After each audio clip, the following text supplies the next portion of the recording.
حضرت ابو عبیدہ بن جراح صحابی رسول کو جو ہے سپہ سالار کا انتخاب فرمایا کہ تم سپہ سالار رہو، اور اس کے ساتھ ساتھ میں جو ہے آپ دیکھیے گا جنگ یرموک کہاں پر ہوئی، یہ جو ہے دمشق کے اندر میں جو ہے ایک مقام ہے جس کا نام جو ہے دمشق کے بازو میں ایک میدان ہے جس کا جہاں پر جنگ یرموک ہوئی ہے، جہاں اس کا نام یرموک ہے، وہیں پر اس سے ایک جنگ ہوئی ہے مسلمان اور رومیوں کے درمیان پہ۔ تو لہذا جو ہے جب جنگ یرموک ہوئی تو ہونے کے بعد میں جو ہے بہت سے مسلمان شہید ہوئے، اور اللہ تبارک و تعالیٰ نے اس جنگ یرموک میں مسلمانوں کو فتح نصیب عطا فرمائی۔ اب آپ دیکھیے گا کہ ایک حضرت ابو جہیم رضی اللہ عنہ کے ہے ایک شخص ہے، وہ کہتے ہیں کہ لہٰذا جب جنگ ختم ہو گئی اور جب جنگ ختم ہوئی تو بہت سے مسلمان زخمی تھے، تو لہٰذا میرے پاس میں ایک پانی کا مشکیزہ تھا، میرے پاس ایک پانی کا مشکیزہ تھا، تو میرے دل میں خیال آیا کہ لہٰذا جنگ اتنی بڑی ہوئی ہے، لہٰذا بہت سے لوگ پیاسے ہوں گے، تو لہٰذا جو ہے انہی میں سے جو ہے ابو جہل کہتے ہیں کہ میرا چچا زاد بھائی بھی موجود تھا، تو لہٰذا میں اپنے چچا زاد بھائی کے لیے مشکیزہ لے کر کے پانی کا دوڑا اور اپنے چچا زاد بھائی کے پاس میں گیا اور اسے اس کے سر کے ذریعے سے اپنی گودی میں بٹھا، اپنی گودی میں اس کا سر رکھا، اور رکھنے کے بعد میں جو ہے مشکیزے کا ڈھکن کھولا اور اپنے بھائی کے جو ہے منہ پر پانی ڈالنا چاہا، تو اتنے میں بازو والا ایک مسلمان تھا جس کا نام ہشام بن عاص رضی اللہ عنہ، وہ ایک بزرگ شخص تھے، وہ بھی جو ہے اس زخمی حالت میں موجود تھے کہ انہوں نے آتش کی صدا بلند کی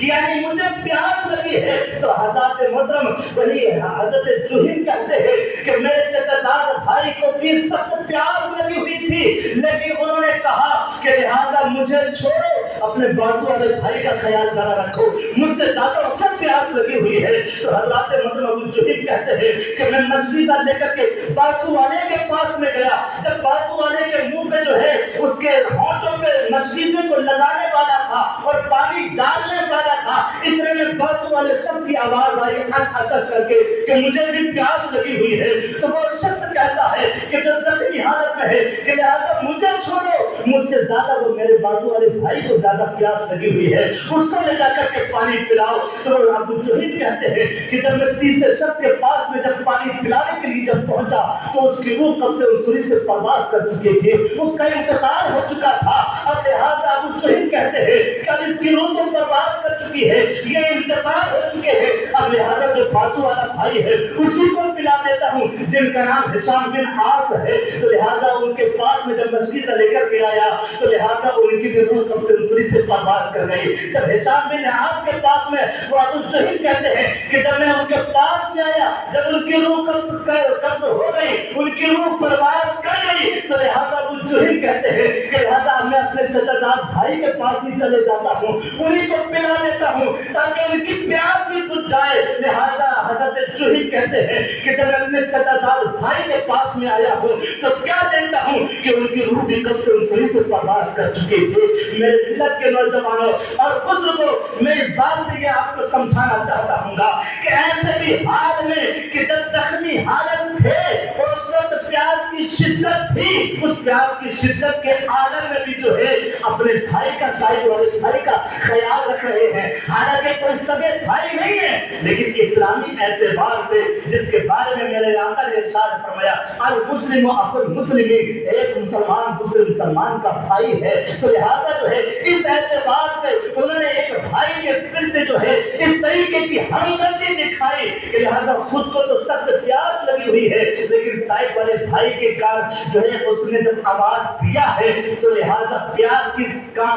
کی آواز جب ان کے کانوں تک آئی ہے تو انہوں نے کہا ہے کہ مجھے چھوڑ، بازو والے کو پلا۔ بازو والے نے کہا کہ لہذا جب جو ہے مجھے چھوڑ، اس اپنے بازو والے کو پلا۔ لہذا اس طریقے سے ایسے عالم میں جب موت کے قریب میں آدمی جب رہتا ہے تو کسی چیز کا ہوش و حواس نہیں رہتا، جب موت کے عالم جب آثار ظاہر رہتے ہیں کسی چیز کے بارے میں جو ہے آدمی کو خیال نہیں رہتا ہے۔ اب آپ دیکھیے گا کہ ان بزرگوں کو دیکھیے گا کہ جو جنگ یرموک میں شہید ہوئے، کہ لہذا ایسے عالم میں کہ جس کے جو ہے کہ بس ان کی روح اپنے جسم سے نکلنے والی ہے،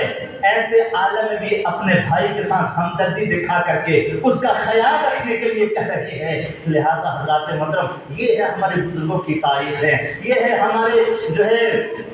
بڑوں کی تاریخ،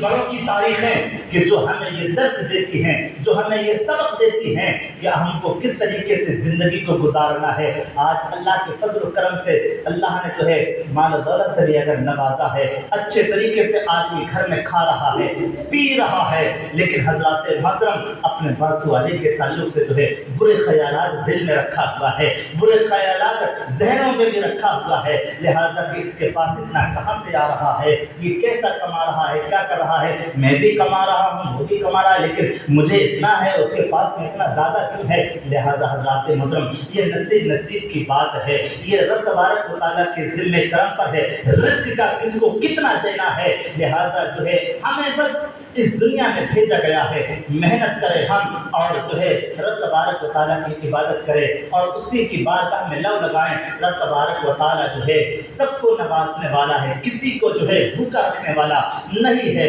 بس یہ ہے کہ کسی کو زیادہ دیتا ہے، کسی کو کم دیتا ہے۔ اگر انسان جو ہے اسی پہ شکر بجا لائے، رب کا شکریہ ادا کر لے، تو وہی تھوڑے میں رب تبارک و تعالیٰ اتنی برکتیں پیدا کر دیتا ہے کہ وہ جتنا جو بڑا آدمی چین سکون سے نہیں رہتا ہے، اتنا ایک غریب آدمی رب کا شکر ادا کر کے اپنی زندگی کو بسر کر لیتا ہے۔ بس شرط یہ ہے کہ ہم جو ہے رب تبارک و تعالیٰ کو نہ بھولیں اور اپنے ایک مسلمان کا دوسرے مسلمان کے تعلق سے ہمدردی کے ساتھ میں اپنی زندگی کو بسر کرے۔ جس طریقے سے قرآن نے صحابہ کرام کی تاریخ کے بارے میں بیان کیا کہ یہ کافروں پہ سخت ہیں اور رحماء بینہم، اور آپس میں نرم دل ہیں، تو نرم دلی کے ساتھ میں ہمیں اپنی زندگی کو گزارنا ہے۔ رب تبارک و تعالیٰ کی بارگاہ میں دعا ہے کہ ہم سب کو ایک دوسرے کے ساتھ اخلاق و محبت کے ساتھ زندگی گزارنے کی توفیق عطا فرمائے۔